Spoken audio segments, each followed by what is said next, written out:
Pinag-alala at kinatakutan ng lahat at pati ang kuya na si Josh, kinabahala din ang nakita.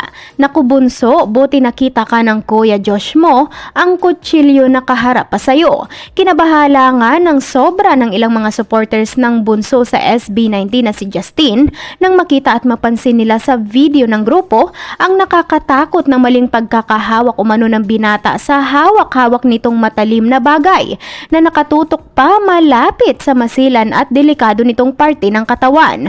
Mapapanood sa video kung gaano din nagulat at nag-alala at naging alerto si Josh nang makita nito ang maling hawak ni bunso sa kutsilyo. Kaya naman dali-dali nitong kinuha at sabay nilayo ang nasabing delikadong bagay kay Justin. Narito ang video, panoorin.